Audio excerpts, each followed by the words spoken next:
사건에 있어서 가장 중요한 것은 실질적으로는 지휘관입니다. 안녕하세요. 임성열 변호사입니다. 오늘은 군 사건에 있어서 가장 많이 물어보시는 질문 중에 하나인 탄원서를 작성하는 방법에 대해서 알아보고자 합니다.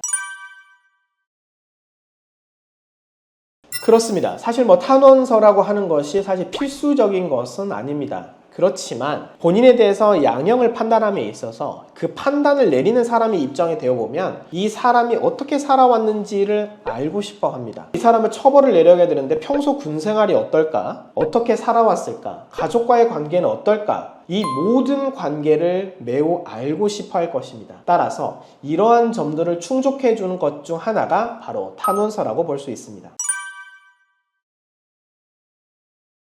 탄원서를 받는 것은 일단 가장 가까운 사람부터 시작될 수 있을 것입니다. 본인이 현재 가족관계가 부모님만 있다, 또는 형제관계가 있다, 그리고 본인이 결혼을 했으면 본인의 배우자가 있고 본인의 자녀가 있고 이 가장 가까운 가족적 유대관계가 우선시 될 것입니다. 탄원서가 많이 제출이 되면 이 사람은 가족적 관계 매우 끈끈하구나, 열심히 잘 살아왔구나, 또 친척들로부터 받았을 때 할아버지 할머니부터 시작해서 가능한 모든 친척을 받는다고 하면 어찌됐건 탄원서의 입장에서는 다다익선이라는 말이 맞는 것이라서 가족적 유대관계가 있다고 하면 이걸 충분히 어필할 수 있으면 좋습니다. 그리고 두 번째로 나아간다고 하면 직장에 있어서의 탄원서도 좋을 것입니다. 실제로 이 사람이 어떻게 근무를 해왔고 그리고 어떻게 지금까지 군 생활을 해왔는지 이 내용에 대해서 본인의 동료들, 동기들, 밑에 부하 그리고 밑에 직원들뿐만 아니라 자기 상사까지 한다고 하면 해당 부분이 실제로 어떻게 됐는지, 어떻게 살아왔는지가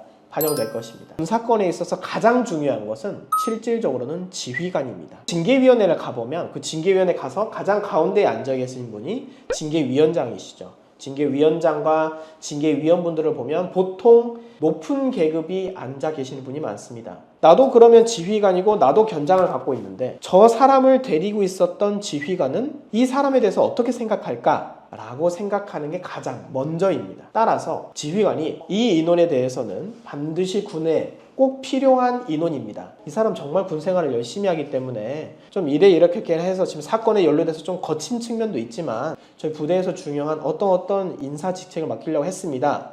따라서 좀 선처해 주십시오 라고 한다면 주의를 필요한 사람이 아니라 오히려 데리고 가야 되는 사람이구나 라고 하는 게 핵심일 것입니다.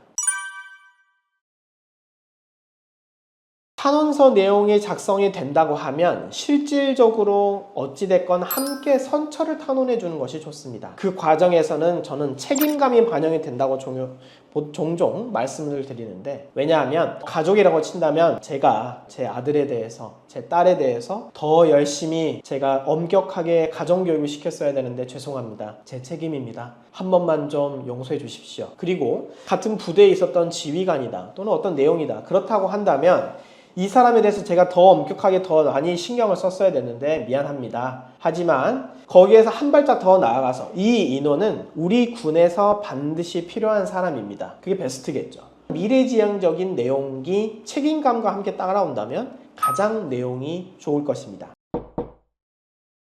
오늘은 탄원서는 어떻게 제출이 되면 좋은지에 대해서 말씀을 드렸습니다. 마지막으로 유의할 점이 있다면 그 사건의 피해자가 있다면 피해자에 대해서 부정적으로 작성하는 것은 실질적으로 좋지 않습니다. 해당 사건이 본인이 현재 군에서 징계 또는 형사사건에 연루되어 있다면 탄원서는 어떤 방식으로 제출이 돼야 되고 어떠한 내용이 필요하고 본인의 형량을 줄이는 데 있어서 어떠한 점들이 중요한 것인지 저희가 매우 구체적으로 자세히 알려드리도록 하겠습니다. 감사합니다.